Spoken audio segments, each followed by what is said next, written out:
네, 오늘 시장 참 대응하기가 어렵습니다. 코스피 여전히 1%대 내림세를 보여주고 있고 많은 분들도 지금 유튜브 채팅방을 통해서 오늘 계좌 손실이 좀 짙어지고 있다는 이야기를 나누고 계신데요. 그래서 오늘 두 분과 함께 장 마감 직전에 빠르게 각각의 종목 진단해 드리도록 하겠습니다. 돌파가 가능한지 정종택 매니저, 김태성 본부장 함께합니다. 어서 오세요. 네, 안녕하세요. 네, 사실 지난 12월 달에 산타랠리 우리가 봤기 때문에 뭔가 1월에 대한 기대감이 컸었는데 1월 첫 거래일만 반짝하고 주고 계속 시장이 밀리고 있거든요. 오늘은 무엇이 문제인지 그 안에서의 핵심 찾아보도록 하겠습니다. 첫 번째 후보 돌파주 보시죠. 오늘 셀트리온 홀딩스 이야기 한번 해볼게요. 이 나스닥 상장 추진 이야기가 있는데요. 그럼에도 불구하고 뉴스가 강하게 나왔음에도 불구하고 반전은 없어 보입니다. 이 셀트리온 이 하락장을 어떻게 이용해야 될지 두 분의 의견 주시죠. 정종택 매니저, 김태성 본부장 모두 다 매수 버튼을 눌러주셨는데요. 실제로 많은 분들이 셀트리온 하락을 크게 우려하진 않고 있어요. 오히려 매수 기회로 삼자라는 목소리가 많음에도 불구하고 연일 지금 한 이틀 쉬고 6거래 연속, 7거래 연속 하락하고 있거든요. 정종택 매니저, 무엇이 문제일까요? 우선은 뭐 시장 따라서 같이 좀 동반 하락했다는 정도로 좀 판단이 좀 되고요. 아무래도 이제 시가총액 좀 상위 종목이다 보니까 지수가 좀 같이 밀리면서 동사도 좀 같이 좀 내려온 모습입니다. 하지만 조금 전에 말씀 주신 것처럼 이제 셀트리온 홀딩스가 이제 나스닥이라든지 미국 증시 아직 뭐 구체적으로 정해진 거는 없지만 상장에 대한 기대감들 이런 부분들은 이제 글로벌 자금 유입에 대한 기대감도 하나 가져볼 수 있고요. 그리고 주가가 다시 한번 또 리레이팅 될 수 있는 기대감을 가질 수 있기 때문에 사실 뭐 차트화면 보면서 좀 설명을 좀 드려보자면 우선 기술적으로도 우선은 시세를 단기간에 좀 크게 냈었습니다. 그리고 이제 셀트리온 이제 헬스케어와 합병 이슈로 인해서 1월 2일 고점을 찍고 계속적으로 내려온 상태인데 우선은 이 고점과 저점을 연결하는 중심선까지 좀 내려왔습니다. 지금부터는 다시 한번 또 바닥 잡는 시점부터는 좀 모아간다고 했을 때는 기대감도 아직 많이 남아 있고요. 이 회사가 가지고 있는 어떤 파이프라인이라든지 그리고 또 유일하게 또 돈을 또 잘 버는 또 제약바이오 기업이기 때문에 앞으로도 좀 계속적으로 관심 있게 보시면서 종가 매수 전략 충분히 유효하다고 보고 있습니다. 네, 그러니까 셀트리온의 무언가 미래를 본다면 현재 구간의 하락이 크게 문제될 건 없다라는 거잖아요. 네. 종가 매수라는 이야기를 저희가 이전에도 며칠 해드렸고 네. 이미 물론 정종택 매니저랑 한 건 아니지만 저희가 이전에 점검할 때마다 아니다 오히려 나는 분할 매수를 하겠다라는 의견 주신 분들이 워낙 많아서 사자마자 마이너스인 분들도 꽤 많으실 텐데 네. 손절가라는 건 따로 잡지 않아도 될 것으로 보이시는지요? 아니면 뭐 차트 화면 좀 보여주시면요. 네. 직전 이제 기존의 저항선을 뚫고 올라간다고 했을 때는 이제 새로운 지지선이 되는 거거든요. 그래서 한 17만 6천 원 정도쯤 지지 라인을 보면서 이 부분부터는 충분히 좀 모아가는 전략도 유효하다고 좀 보고 있습니다. 네, 알겠습니다. 그래서 셀트리온 매수, 종가 매수 가능하다. 두 분 모두 다 매수로 의견이 일치가 됐습니다. 이어서 두 번째 특징지도 만나보도록 하죠. 앞서 셀트리온도 시장 탓에 좀 많이 밀렸다라고 했는데 한미반도체도 그렇습니다. 오늘까지 3거래 연속 하락하면서 또 낙폭이 크게 나타나셨는데 반등은 언제쯤 보여줄까요? 두 분의 의견 주시죠. 김태성 본부장님은 보유만 하겠다. 정종택 매니저는 매수도 가능하다입니다. 김태성 본부장님. 네. 한미반도체가 문제가 생긴 건 아니잖아요. 네. 지금 뭔가 시장이 전반적으로 자금이 이탈되면서 그동안 많이 모아뒀던 반도체를 1차적으로 팔면서 나온 하락일까요? 일단 만약 네포트의 한미 반도체를 가지고 있는데 네. 보유 가격이 15,000원이다. 아니 행복회로를 한번 돌려보는 거예요. 네. 15,000원인데 그동안에 매도하지 않고 지금까지 가지고 있는데 추가적으로 좋은 이야기가 나오지 않고 대신에 기대했었던 삼성전자의 잠정 실적은 좋지 않았고 또 여타부타 이 반도체가 이제 CES라고 하는 이벤트 앞단에 뭐 HBM도 그렇고 온디바이스 AI도 CXL도 굉장히 빠르게 움직이는 모습을 좀 보였는데 하필 이제 한미 반도체 같은 경우에는 작년에 먼저 올라간 부분이 있다 보니까 그들의 이제 시세가 나는 시기에 기간 조정에 좀 갇혀 있었던 상황이에요. 그러면 당연히 저 같아도 일단 일부 물량은 지금 지수도 그다지 좋지 못하고 또 이제 지수의 하락폭을 키우는 게 다른 섹터도 아니고 삼성전자라는 것을 좀 감안을 해보면 일부는 매도 물량을 좀 매도를 좀 정리했었을 것 같거든요. 네. 그러한 물량들이 오늘 조금 나온 것이 아닌가라는 생각이 드는데 저는 이 한미반도체라고 하는 것 자체에 대해서 우리가 HBM에 대한 실적 성장성을 두고 투자를 했지 않습니까? 그렇기 때문에 저는 현재 구간에서 뭐 매도하실 분들도 있겠습니다만 전체적으로는 저는 보유하는 게 더 맞지 않겠는가라는 의견 조심스럽게 드려보도록 하겠고요.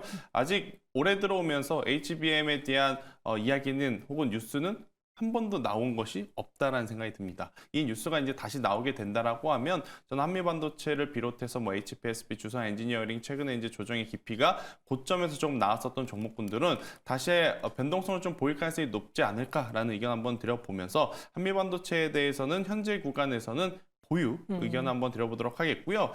추가적으로 제가 이제 매수 의견을 드리지 못했던 이유 중에 하나는 뭐냐면 지금 위치가 너무 좀 부담스러워요. 만약에 이제 이들도 삼성전자처럼 기대했던 것만큼의 실적이 나오지 않게 되면 그게 또 하나의 세로 뉴스로 작용이 될 가능성이 높거든요. 그래서 현재 구간에선 리스크를 좀 피하고자 비중 확대는 조금 무리가 아니겠는가라는 의견 들어보도록 하겠습니다. 네, 그래서 그냥 중기 보유 의견으로 네. 보유자의 영역이다라고 김태성 본부장은 생각을 했고요.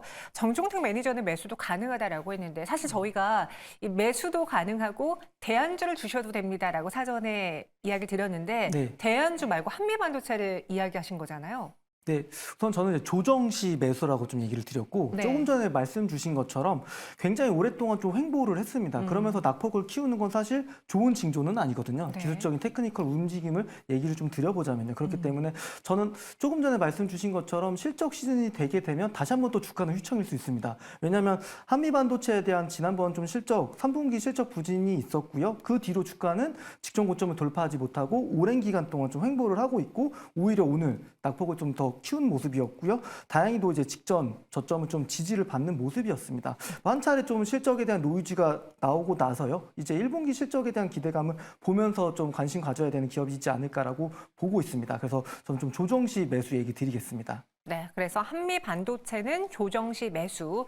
여러분 현재 구간에서 매도할 만한 타이밍은 아니다. 두 분의 의견 모두 일치가 됐습니다. 이어서 세 번째 특징주도 보도록 하죠. 대한항공과 아시아나 합병수혜로 TA항공이 거론되면서 최근에 좀 움직임 심상치 않았거든요. 과연 하이투자증권의 리포트 어떤 내용인지 우리가 눈여겨봐도 될지 두 분의 생각 보시죠.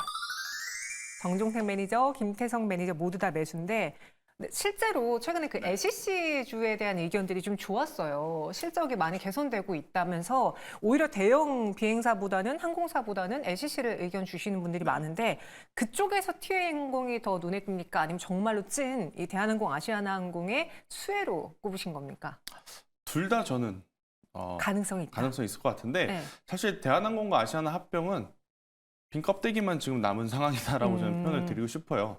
내줄 거 다 내주고 지금 합병이 되는 부분이라서 과연 이 합병이 이들에게 좋을까라는 생각이 들거든요. 대신에 이제 이로 인해서 이제 수혜를 받을 수 있는 쪽은 당연히 이제 LCC 쪽, 특히나 이제 유럽 노선을 좀 가져오게 되는 저는 TA항공 같은 경우에는 충분히 현재 구간에서도 계속 트레이딩을 해도 괜찮다. 제가 이제 매수 의견을 드렸지만 조정시 매수를 하는 게 맞을 것 같고 사실은 저는 개인적으로 TA항공이 화물 쪽을 좀 가지고 올 거라 생각을 했었어요.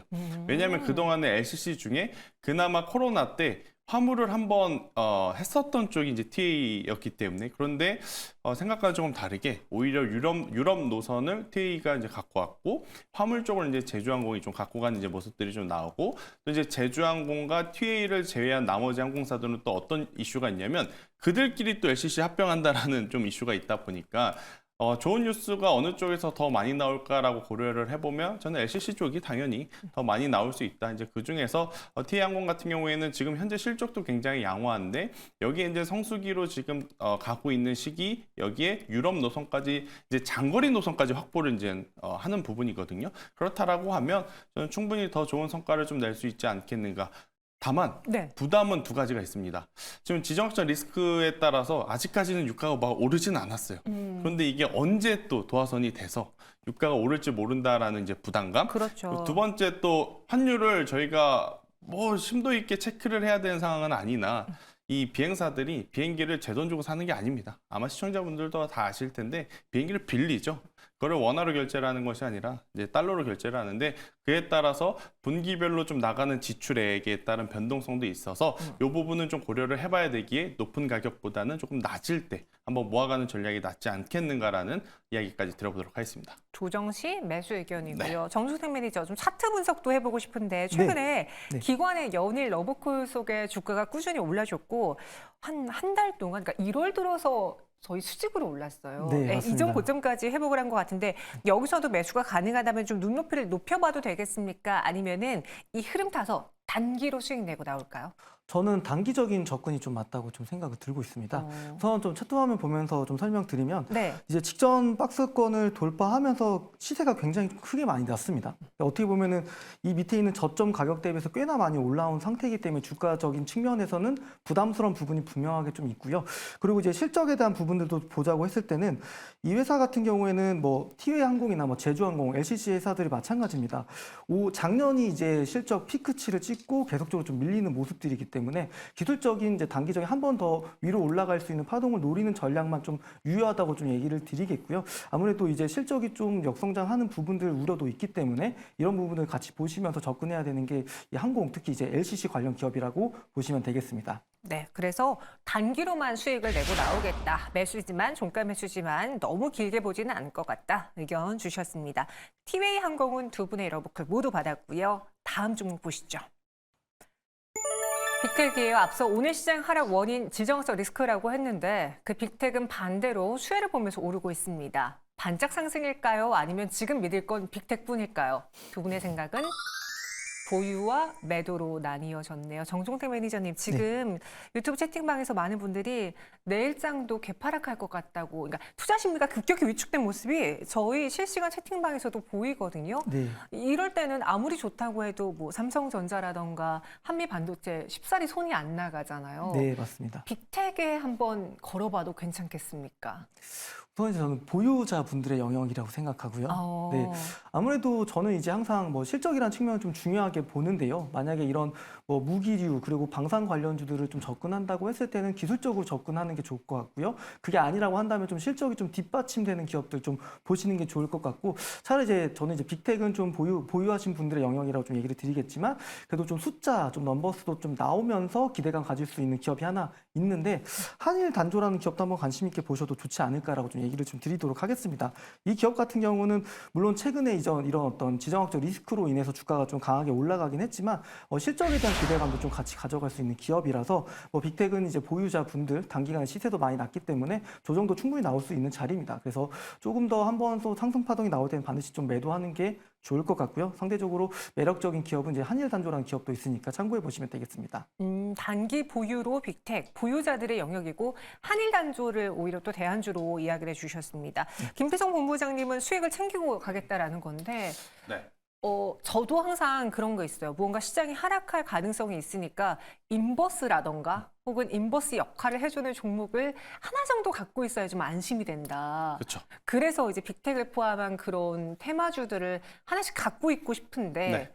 빅텍은 그럼 여기서는 그만 보내줘야 될 때가 왔다는 건지요? 일단 뭐 해치성 트레이딩을 하기 위해서는 사실 이 빅텍과 퍼스텍, 스페코 우리가 이 기업들을 거론한다는 건 지수가 안 좋다라는 그렇죠, 것을 의미를 네. 하는 거거든요. 일단 다만 우리나라 삼성전자도 그렇고 코스피도 그렇고 코스닥도 그렇고 반등이 좀 나와줄 수 있는 구간까지 혹은 그 이하까지 좀 내려온 상황이라서 저는 여기서 뭐 개파락 혹은 추가적인 하락이 나온다 하더라도 이 저가 매수세가 조금은 더 나올 가능성도 높게 좀 보여져요. 그러니까 이미 리스크 관리해야 되는 구간은 조금 지났고 또 이들을 공략해야 되는 시점 또한 이번 주, 그러니까 오늘보다는 지난주에 썼어야 됐던 게 저는 맞다 생각이 들어요. 그래서 가지고 계신 분들이 조금은 높은 가격대에서 이제 지혜롭게 대응을 하시는 게 맞다라는 생각이 들고 있고 대신에 뭐 여전히 시장이 불안하기 때문에 나는 해치성 관련해서 유사한 좀 기업을 좀 트레이딩 하고 싶다라고 하시는 분들은 상대적으로 덜 오른쪽을 좀 고려해 보는 게 그러니까 덜 오른쪽을 보면 비료, 사료 저는 이쪽은 아직 크게 반응을 하지 못했기 때문에 네. 그쪽은 매수를 함에도 손절가를 좀 짧게 잡을 수 있지 않습니까? 그렇죠. 이쪽보다는 저는 만약 신규 매수를 한다면 그쪽을 한번 고려를 해보는 것도 굉장히 또 좋은 포인트가 되지 않을까. 그러니까 지금 시장이 안 좋으면 두 가지 전략을 해야 돼요. 지금 앵커님께서 이야기하셨다시피 해치성 종목을 트레이딩할 거냐, 아니면 주도주의 조정을 노려서 천천히 분할 매수할 거냐, 이 부분을 좀 고려해야 될 것 같은데, 만약 첫 번째 성향을 가지신 분들이라면 저는 비료 사료 쪽이 낫고, 그게 아니라면 차라리 기다렸다가 주도주의 조정을 불편하시겠지만 이용해보자라는 의견 드려보도록 하겠습니다. 인버스를 현재 구간 사는 건 힘들까요? 개인적으로 인버스로 수익을 봐본 적이 없습니다. 네. 정종택 매니저님은 어때요? 인버스로 수익 내본 적 있으세요? 저도 사실 인버스라는 구조가 매력적이긴 하잖아요. 뭔가 리스크 해치적인 기능도 할 수 있겠지만 사실 뭐 주식이라는 건 올라가야만이 돈 벌 수가 있는 상품, 주식 투자 상품이기 때문에 그렇죠. 저도 사실 뭐 인버스를 고민하는 시점에는 차라리 그때가 또 바닥인 경우도 많았고요. 그때 오히려 못 담았던 종목들을 담을 수 있는 기회라고 보시는 게 맞는 것 같습니다. 네, 그래서 지금 시장에서 뭔가 투자 심리를 위축시킬 만한 뉴스들이 많이 나오고 있는데 현재 구간에서 공격적으로 포트를 바꾸기에는 조금은 타이밍이 늦은 것 같다. 그래서 이미 오른 테마주들의 경우에는 보유자의 영역 혹은 매도 타이밍을 노려보는 게 어떻겠느냐라는 의견이었습니다. 현재 동시효과 구간에서 코스피 1.17% 내림세, 코스닥은 0.61% 약세 보여주고 있는데요. 정확한 종가 지금부터 체크해 보도록 하겠습니다. 오늘 외국인과 기관 투자자들의 매도가 코스피 시장에서 좀 강하게 나오고 있고요. 그 배경에는 원달러 환율의 상승이 있습니다. 1431원 70전 정도 지나고 있고요. 오늘 뭐 반도체주들의 추가 약세, 거의 테마주를 제외하고는 시장의 그 지수 역할을 해주는 벤치마크 역할을 해주는 종목들은 대다수가 부진했습니다. 어떻게 마감했는지 김태성 본부장님 오늘 시장 정리해 주실까요? 네, 일단 뭐 전체적으로 수급의 부재가 조금은 컸었던 상황이 아니었나라는 생각이 듭니다. 그러니까 지난 연말만 하더라도 굉장히 좋았었던 이슈들이 많았는데 올 초 들어오면서 딱 1거래일만 좀 강하고 그 이후에는 계속해서 이제 좋은 뉴스보다는 안 좋은 악재성 뉴스가 좀 이어지다 보니 수급의 부재가 굉장히 컸다라고 좀 보여질 수 있을 것 같고요. 계속해서 지금 아슬아슬한 시장이 연출이 되고 있는 것 같습니다. 이 이유는 이러한 수급의 공백을 메워줄 주도주가 없다라는 것 때문이기에 개별 이슈가 발생인 종목군들이 오히려 더 강할 수밖에 없다. 앞서 저희가 짚어드렸던 방산주들 아니면 오늘 시장에서 가장 강했었던 뭐 5G KMW 아니면 개별 이슈를 가지고 있었던 한미사이언스 이런 뉴스에 조금 더 집중을 하시는 트레이딩이 조금 더 유리할 수는 있지 않았나라는 의견을 조심스럽게 드려보도록 하겠습니다.